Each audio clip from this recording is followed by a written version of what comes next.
rwandais. Bon, avant qu'il me soit permis de remercier tous ces militants de droits de l'homme, de démocratie et de justice, je tiens à vous remercier singulièrement pour tout ce que vous faites, pour le combat que vous menez, car c'est un combat juste et noble. Chez nous en Afrique, nous avons un problème qui est une réalité. Il y a un problème entre agriculteurs et éleveurs, un problème entre sédentaires et nomades, et un problème entre musulmans et chrétiens. So the first part of what our Lord said was that he was thanking us very much for the initiative because it was a noble cause, and the second one was that in Africa you have, you said in Africa, right? In Africa there are specific issues regarding relations or regarding the relationship between farmers and agriculture and Éleveurs. like when you work with Farmers. Okay, agriculture and more farm like with animals or like Nomades et sédentaires. Nomads and this is very technical. Nomads and non-nomads. Et des religions aussi. And Muslim and Christian. Donc, il est bien de s'engager, car celui qui ne s'engage pas, qui ne se donne jamais, qui ne croit pas en ses idéaux, celui-là, il passe à côté de tout ce que la vie est le plus beau et le plus grand, de tout ce qu'elle a le plus intense, et de tout ce temps pourquoi elle mérite d'être vécue. Et je pense que le travail que vous faites, c'est en quelque sorte de conscientiser la nouvelle génération, d'ouvrir les oreilles et d'essuyer les yeux. Et merci d'être, comme le dirait Aimé Césaire, la bouche des malades pour ceux qui n'ont pas de bouche. Et votre voix, celle qui s'appelle, c'est la chose de l'espoir. Maintenant, j'ai une question. Ma question est de savoir. Okay, my translation is going to be very bad because you're speaking very nice way with lots of quotations but I can't translate unfortunately. But I forgot actually what I need to translate now. J'ai dit merci d'être, comme le dirait Aimé Césaire. Oh yeah, sorry. He said basically that the French youth is trying to make, or is raising awareness in the whole society and it's giving an expression to people who can't express themselves. So it's something that is really useful at the moment. Maintenant, ma question est de savoir qu'est-ce qu'il faut faire dans l'avenir pour prévenir les génocides dans certains pays. Parce qu'il faut qu'on garde en mémoire l'esclavage, la traite négrière, l'Holocauste, les génocides dans tous les pays. Il faut qu'on les garde en mémoire. Mais actuellement en Afrique, dans certains pays africains, il y a des dictatures qui sévissent. Il y a une minorité qui détient la majeure partie de l'économie, etc. Et il y a une autre majorité qui est opprimée. Et dès qu'une guerre civile ou un coup d'État se déclenche, il peut y avoir cette attitude revancharde, extrajudiciaire, des génocides par exemple. And the second part of the question part of the intervention was to say that we need to question ourselves on how to prevent genocides from happening. Because they have happened in the past, they have happened a long time ago, 20 years ago as well, so there needs to be work on like how to fight against them, especially in Africa where you have situations where dictatorships can make it happen more easily than other situations when the majority of people are oppressed and people are manipulated for power-related issues, and it can always happen at some point. We need to question ourselves on how to prevent genocide from happening again. I think you have to, thank you very much. Thank you also for your speeches. First answer and then you answer, right? I think you have to take care very carefully about the words and names. When you speak about the dictatorship that may be in Africa and elsewhere in the world, it doesn't mean that there will be a genocide. Genocide is a very long process and it has some criteria which defines it. There has not been a lot of genocides in history. But it's, you can compare them, you compare the genocide against the Armenians, compare the Holocaust, the Tutsi genocide, you can see there are very strong similarities. The conditions are different, the places and the times are different, but the process are extremely similar if not the same. So we have to take care of this because if you, because first it's important to use the right words for a political phenomenon.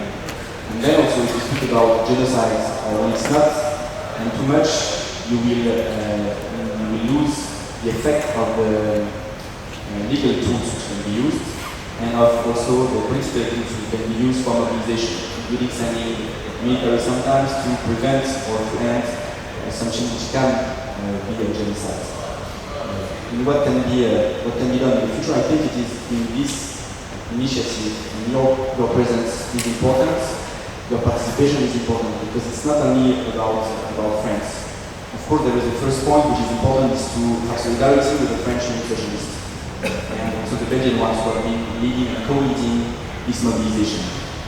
For you, I think it is very important.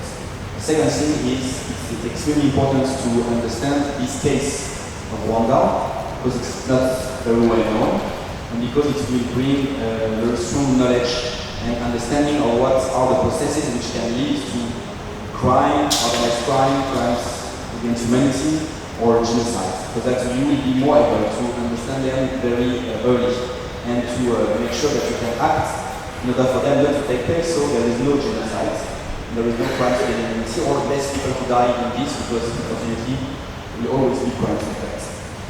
So this is very important to deeply get interested into this case, because it's a very important case study, which has not been studied enough before. And third, it's extremely important for also all of you to get connected with the youth in Rwanda, because they need our support.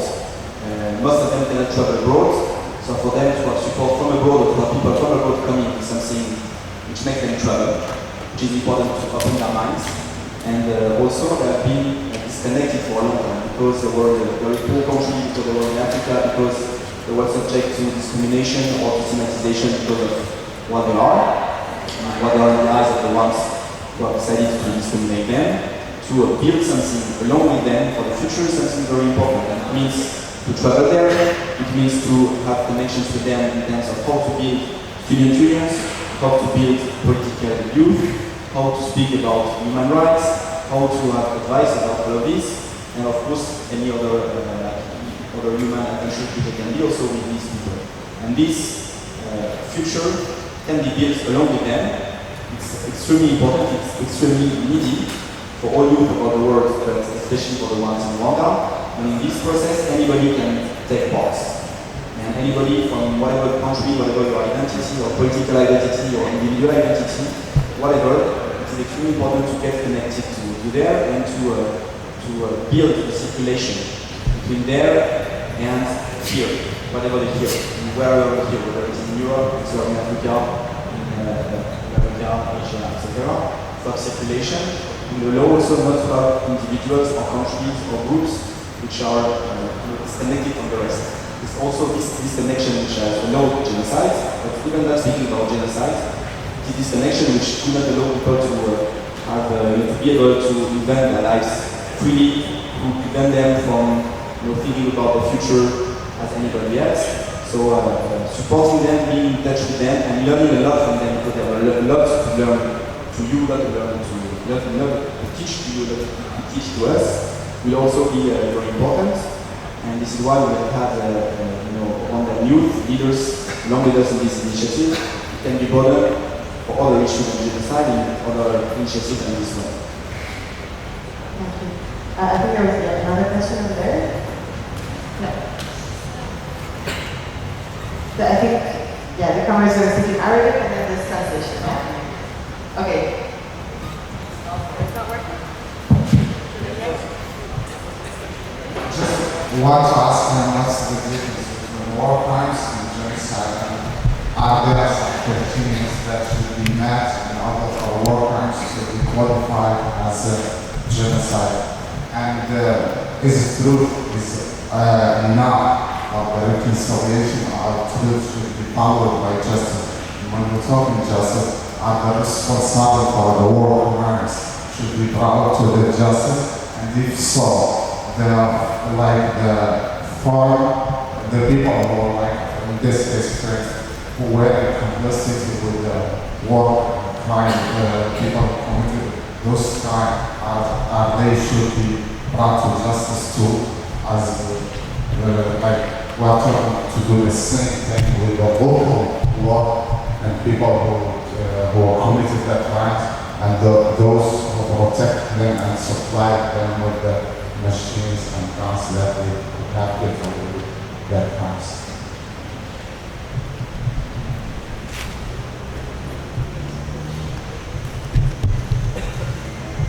Okay. There are of course criteria which differentiate war crime, crimes against humanity, and the crime of genocide. And it leads also to various into different condemnations for these different crimes. A war crime, not to tell all the criteria, but basically a war crime is a crime against civilians, intended crimes against civilians in the context of a war.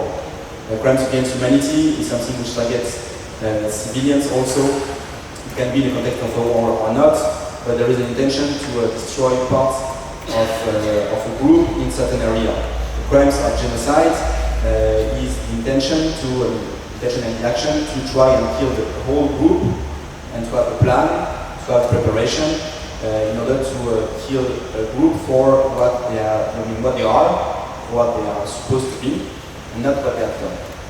Basically, these are the both difference which you can see between these. So this is why when we speak about genocide in Rwanda, it is important to really make clear that it's a genocide because there was a plan, there was an organization, there was a structure, there was an ideology, and there were actions also which led to the extermination of nearly the whole population, whole Tutsi population of Rwanda. And it's exactly the opposite of what the French president at the time, François Mitterrand, said. When he said, in these countries, the genocide is not very important, meaning that, it's part of their culture. It's not, it's not very important because it's part of their culture, and the lives of these people do not count much. It was first, of course, that a life is a life and it counts, but also, contrary to what he said, there were a very clear organization. There was a very strong ideology, which was, by the way, very connected to inspired by Nazism.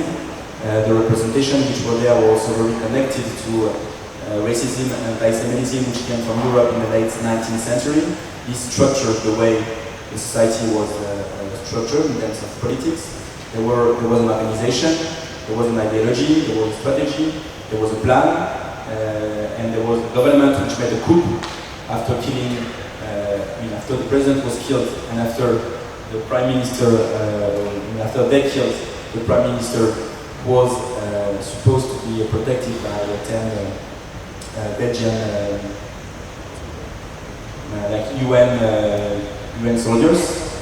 They made a coup, so everything was very much structured, was planned, was organized, and this is why we can speak of a genocide, because all these criteria are met now. In terms of what can be done in terms of justice, they can be brought to justice because crimes against humanity and crimes of genocide, there is no prescription about these murders and these crimes, so still something can be done. It is an objective to have all the people, French or Rwandans or other nationalities, brought to justice for this crime, who hide mainly in France but also in Belgium or in Canada. Just to add a few. Can I just add something? Bonjour à tous. Est-ce que je peux juste ajouter quelque chose à la question et après on fait une autre question?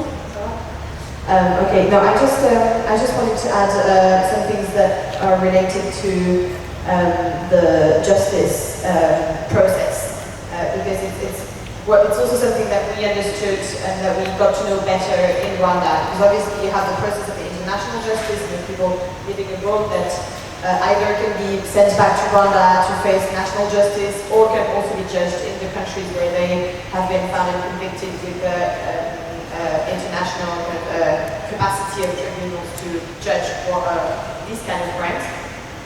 But the process of justice in Rwanda has been very long and very specific, because you're in a country where 80% of the population participates in the genocide.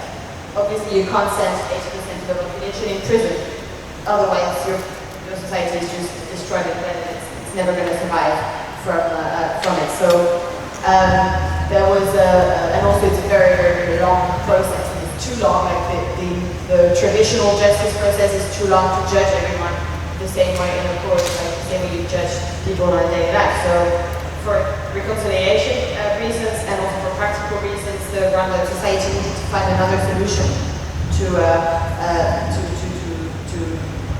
find justice and also reconciliation. And what they did is they organized a traditional justice process, which is called the gachachas, which is actually very organized. And these gachachas were tribunals that happened in villages or in districts where the genocide took place, so in the whole of Rwanda. And they were popular tribunals, basically. So they were chaired by people who had a high recognition in the community. Basically, it was a very important process to judge many people for catharsis reasons as well. So because it kind of like liberated the speech of many people, and it allowed as well to kind of reconstitute what actually happened, because you had these tribunals with people saying, oh, I was there at this time,